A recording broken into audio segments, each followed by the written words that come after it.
আসসালামু আলাইকুম রহমতুল্লাহি ওয়া বারাকাতুহু। মানুষের জীবনে জয় পরাজয়, উত্থান পতন সবকিছুই হয়। একই সাথে শুধু জয় আর জয়, এটা অসম্ভব। ঠিক তেমনি কারোর জীবনে শুধু পরাজয়, এটাও অনেক ক্ষেত্রে অসম্ভব, কম দেখা যায়। কিন্তু আমরা অনেক সময় মনে করি যে আমার জীবনে খুব কমই জয় আসে, বেশিরভাগ পরাজয় আসে। অনেককে বলতে শোনা যায় যে আমি যে কাজ করি ওই কাজই বিফল হই, যেখানে হাত দিই সেখানে বিফল হই। আমার মনে হয় সফলতা বলতে কিছু নাই, বা আমি মনে হয় সফল হব না। কিন্তু এর বিপরীতে আমরা চিন্তা করি কম, অর্থাৎ যে বিষয়ে আমরা সফলতা লাভ করি ওই বিষয়টা মনে রাখি কম। কিন্তু যে বিষয়ে আমরা পরাজিত হই বা বিফল হই ওই বিষয়টা আমাদেরকে ধাক্কা দিয়ে বেশি, যার ফলে আমাদের এগুলো মনে থাকে বেশি। এজন্য আমরা অনেক ক্ষেত্রে মনে করি যে আমরা মনে হয় বেশিরভাগ পরাজিতই হই, বিফলই হই। অনেককে এইভাবেই বলতে শোনা যায়। অথচ মানুষ হিসাবে মানুষের জীবনে জয় যেমন আসে, পরাজয় ঠিক তেমনই আসে। আর এই বিষয়টা কেন আসে, কিভাবে আসে, যদি আপনি পবিত্র কোরআনের দিকে তাকান, কোরআন শরীফের সূরা হাদীদ এর 22 নম্বর আয়াতের মধ্যে আল্লাহ পাক রব্বুল আলামিন এত চমৎকার করে বিষয়টাকে উপস্থাপন করছেন, আপনি অবাক হবেন যদি আপনি নিজে কোরআন শরীফের আয়াতটা একটু খুলে পড়েন। আল্লাহ পাক রব্বুল আলামিন কোরআনের এই আয়াতের মধ্যে বলতেছেন যে তোমাদের জীবনে যে জয়, যে পরাজয়, যে উত্থান পতন, সফলতা বিফল হওয়া, এই সবগুলো আল্লাহ পাক রব্বুল আলামিন পূর্ব থেকেই একটা কিতাবের মধ্যে লিখে রাখছেন। অর্থাৎ যদি সহজ করে বলি, আমার জীবনে কি হবে না হবে সবকিছু মহান রব্বুল আলামিন আরো হাজার হাজার বছর আগে লিখে রাখছেন। একটু যদি কোরআনের আয়াতের দিকে তাকান, আল্লাহ বলতেছেন মা আসাবা মিন মুসিবাতিন ফিল আরদি ওয়ালা ফি আনফুসিকুম ইল্লা ফি কিতাবিন মিন ক্বাবলি আন নাবরাহা। আল্লাহ বলতেছেন যে ভূপৃষ্ঠের মধ্যে যত রকমের ফাসাদ হয়, বালা মুসিবত হয়, এবং তোমাদের নিজেদের মধ্যে যত ভালো মন্দ যা কিছু হয় সব কিছুই আল্লাহ বলতেছেন ইল্লা ফি কিতাবিন, একটা কিতাবের মধ্যে লিপিবদ্ধ করা আছে। তোমাদেরকে সৃষ্টির বহু আগে ভাবা যায়, কল্পনা করা যায় যে আমার জীবনে কি হবে না হবে সবকিছু একটা কিতাবের মধ্যে লিপিবদ্ধ আছে। তাহলে ওই কিতাবের মধ্যে যা আছে যেন তাই আমার জীবনে ঘটছে। এখন প্রশ্ন হতে পারে যে কি করে সম্ভব, আমি কি করব না করব, ভবিষ্যতে আমার কি হবে না হবে, এটা কি করে সম্ভব আল্লাহ? তখন আল্লাহ নিজেই তার জবাব দিতেছেন যে ইন্না দালিকা আলাল্লাহি ইয়াসির, সুবহানাল্লাহ। যে বান্দা তুমি এটা কল্পনা করতে পারতেছো না, তোমার ক্ষুদ্র জ্ঞান এটা ধরার কথা না। শোনো, ইন্না দালিকা, অবশ্যই এই বিষয়টা, অর্থাৎ তোমার জীবনে কি হবে না হবে এটা পূর্বেই লিখে রাখার এই অসাধ্য দুঃসাধ্য কাজটা আলাল্লাহি ইয়াসির, আল্লাহর জন্য খুবই সহজ, একদম সহজ। যে বিষয়টা আমাদের জীবনে অসম্ভব, আমাদের কল্পনায় অসম্ভব, আল্লাহ তাআলার কাছে এটা সম্ভব, শুধু সম্ভব না, আল্লাহ তাআলা বলতেছেন ইয়াসির, একদম সহজ। এখন ফলাফল কি দাঁড়াইলো? আমার জীবনে যা কিছু লেখা আছে তাই হচ্ছে, তাই হবে। আমাকে আল্লাহ তাআলা স্বাধীন চিন্তার অধিকারী বানাইছেন। আমি যেভাবে চলতে চাবো সেভাবে আল্লাহ আমাকে চালাবে, ঠিক আছে। কিন্তু রেজাল্ট কি?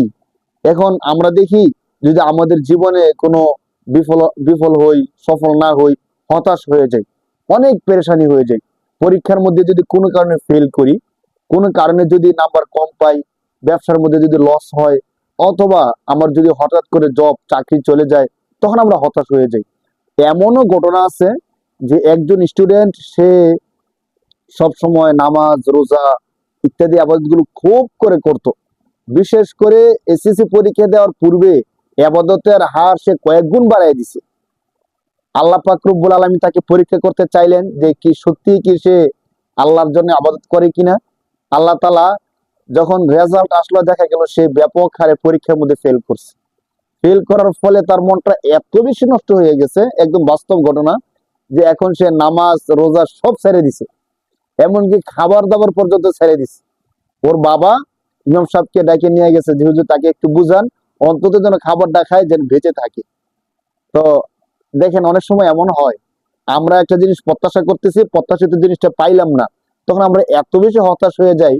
সে ওই যে স্টুডেন্টটা শুধু বলতেছিল যে আল্লাহ কেন আমার সাথে এমনটা করলো, আল্লাহ তো আমার সাথে এমনটা না করলেও পারতো, মানে এত ভাবে আল্লাহকে সে বলতেছিল যে আল্লাহ আপনি চাইলে তো এমনটা আমার সাথে নাও করতে পারতেন। ঠিক আছে, আল্লাহ নাও করতে পারত, কিন্তু আল্লাহ তাআলা চাইতেছিল যে তাকে পরীক্ষা করি, দেখি বান্দা কতটুকু ধৈর্য ধারণ করতে পারে। আমরা মানুষ দুর্বল, আমাদের ধৈর্য শক্তি কম, অনেক সময় এমন হয়ে যায়। তখন আমাদের উচিত হবে আল্লাহর কাছে তওবা করা, যে আল্লাহ, আপনি তো পরীক্ষা করতে চাইছেন, কিন্তু আমি তো ধৈর্য শক্তি কম, আপনার পরীক্ষায় আমি পাশ করতে পারি না। তো এই ক্ষেত্রে আমরা অবশ্যই ধৈর্য ধারণ করব। তখন আমাদের করণীয়টা কি? যদি আমরা কোনো বিষয়ে বিফল হই, পরাজিত হই, আমাদের পতন চলে আসে, তখন আমরা কি করব? অথবা যখন আমাদের জয় আর জয় আসতেছে, তখন আমাদের করণীয় কি? পরের আয়াতে আল্লাহ তাআলা চমৎকার করে বলতেছে, শোনো, যেহেতু তোমার কি হবে না হবে পুরো বিষয়টা আল্লাহ তোমাকে সৃষ্টির পূর্বেই কিতাবের মধ্যে লিখে রাখছে। অতএব তোমার উচিত যে কোনো বিষয়ে এত বেশি হতাশ না হওয়া যে তোমার জীবন মান নিয়ে আশঙ্কা তৈরি হয়ে যায়। তাহলে এটা কেন লিখে রাখছেন? আমি কি করব না করব এই সবকিছু কিতাবের মধ্যে কেন লিখে রাখছেন? আল্লাহ বলতেছেন, লিকাই লা তাসাউ আলা মা ফাতাকুম। তোমার জীবন থেকে যা চলে যায়, চাই সে কাউকে পছন্দ করছে কিন্তু তাকে পাইলো না, সে তার জীবন থেকে চলে গেল, আল্লাহ বলতেছেন তোমার জীবন থেকে চলে গেছে, তুমি টেনশন করো না, এর থেকে ভালো কিছু আমি তোমাকে দিব।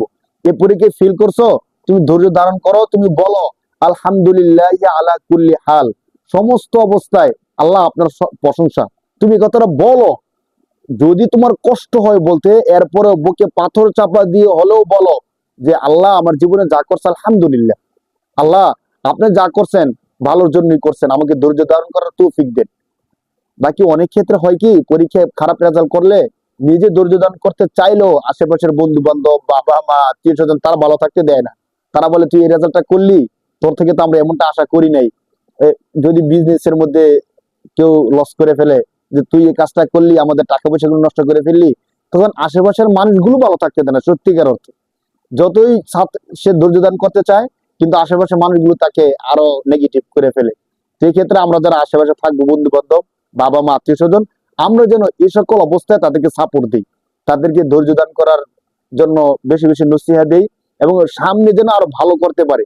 তাদের যেন আমরা বলি যে এই পরীক্ষা তো দুনিয়ার সাময়িক পরীক্ষা, কিন্তু আখিরাতের পরীক্ষা, যেখানে ফেল করলে জাহান্নাম ছাড়া উপায় নাই, আখিরাতের পরীক্ষার জন্য প্রস্তুতি নেওয়ার কথা যেন আমরা বলি।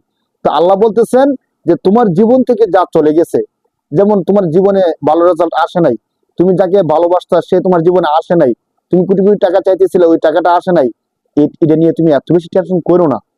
হতে পারে আল্লাহ তাআলা তোমার এর থেকে আরো অনেক বেশি কল্যাণ রাখছেন।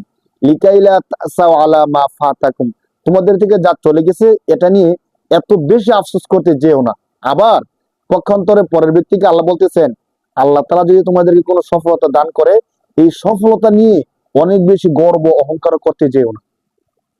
যে তুমি সফলতা পাওয়ার পরে সবাইকে টেস্ট করতেছো যে আমি এই পরীক্ষায় খুব ভালো রেজাল্ট করছি, তোমার যে বন্ধু খারাপ রেজাল্ট করছে মনটা খারাপ, তুমি তাকে ফোন করে বললা যে বন্ধু জানোস আমি তো অনেক ভালো রেজাল্ট করছি, তুই কি রেজাল্ট করছস? আমি তো অনেক ভালো রেজাল্ট করছি। ওই বন্ধুর আত্মীয় স্বজন তাদের কাছে মিষ্টি নিয়ে যেতেছো, বারবার বলতেছো যে আমার রেজাল্ট তো খুব ভালো হয়েছে, এটা কিন্তু যে খারাপ রেজাল্ট করছে তার জন্য আর কষ্টের কারণ হয়ে দাঁড়ায়। আপনি খুশিতে মিষ্টি নিয়ে গেছেন বন্ধুর বাড়িতে, বন্ধুর আত্মীয় স্বজনকে মিষ্টি খাওয়াইবেন, আর বন্ধু ফেল করছে, তখন তার অবস্থাটা কি হবে বলেন?